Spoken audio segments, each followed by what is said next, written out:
Concrete காடுகளாக காட்சியளிக்கும் நகரங்களின் பிடியில் சிக்கித் தவிக்கும் குழந்தைகள் கோடை விடுமுறையில் கிராமங்களை நோக்கிச் செல்ல தொடங்கியுள்ளனர்.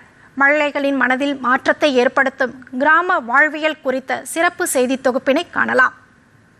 அமிழ்தினும் ஆற்ற இனிதேத்தம் மக்கள் சிறுகை அளவிய கூழ் என்கிறார் திருவள்ளுவர்.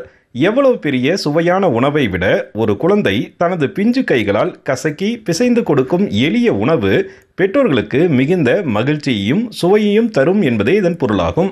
வேகமான உலகில் குழந்தை வளர்ப்பு மிகப்பெரிய சவாலாக மாறி வருகிறது. குறிப்பாக கான்கிரீட் காடுகள் எனப்படும் நகரங்களின் பிடியில் வளர்க்கப்படும் குழந்தைகளுக்கு கிராமப்புற வாழ்வியல் குறித்த பெரிய புரிதல் இல்லாமலே போகிறது.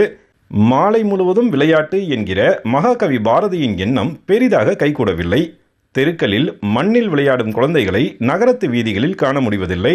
தற்போது கோடை விடுமுறை விடப்பட்டுள்ள நிலையில் கிராமத்து வாழ்வியலை தெரிந்து கொள்ளும் முயற்சியில் சேலத்தைச் சேர்ந்த 20க்கும் மேற்பட்ட குடும்பத்தினர் ஒன்றிணைந்து இயற்கையின் அவசியத்தை குழந்தைகள் உணரும் வகையில் ஒரு நல்ல முயற்சியை மேற்கொண்டனர். ஏற்காடு மலையடிவாரத்தில் இயற்கை அன்னையின் மடியில் அமைந்துள்ள கண்ணங்குறிச்சி கிராமத்திற்கு அழைத்து செல்லப்பட்ட குழந்தைகள் அங்கு மண் குளியல், பம்பு செட்டு குளியல், தொட்டி குளியல் என பல்வேறு வடிவங்களில் கோடை விடுமுறையை கொண்டாடி மகிழ்ந்தனர். கோடை விடுமுறையில் உறவினர் வீடுகளுக்கு சென்று வந்த காலம் மறைந்து சிறப்பு வகுப்புகளுக்கான கொடுமையான விடுமுறையாக மாறிவிட்ட நிலையில் இயற்கை வேளாண்மையின் அவசியத்தை குழந்தைகளுக்கு உணர்த்தும் வகையில் நிகழ்ச்சி நடத்தப்பட்டது. இயற்கை சார்ந்த வாழ்வியலின் அவசியத்தை கொண்டாட்டத்தின் வழியே அவர்கள் முழுமையாக அறிந்து கொண்டனர். இங்கே வந்து இது நேச்சராக பார்த்தது எனக்கு ரொம்ப சந்தோஷமாக இருக்குது, நல்லா இருக்குது. நான் நிறையா கற்றுக்கிட்டேன் இதுலேருந்து. இங்கே வந்துட்டு இந்த நேச்சர்லாம் பார்த்தோன்னே நான் எங்கேயும் இந்த மாதிரி பார்த்ததில்ல, எனக்கு ரொம்ப ஹாப்பியாக இருந்துச்சு. விவசாயிங்கள்லாம் இந்த நேச்சரில் வந்துட்டு எப்படி வீடு கட்டி எப்படியெல்லாம் பண்ணுறாங்க, ரொம்ப ஹாப்பியாக இருந்துச்சு.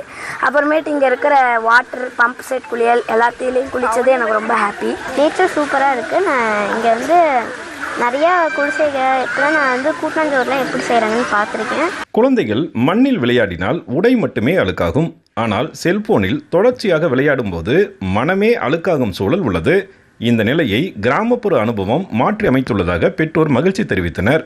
வீட்டிலே கேம்ஸ் விளையாடுவாங்க, வெளியில் போய் விளையாடினா கொஞ்ச நேரத்தில் வந்துடுவாங்க. ரொம்ப நேரம் வெளியில் விளையாட விடுறதும் இல்லை, மண்ணிலையும் விளையாட விடுறது இல்லை.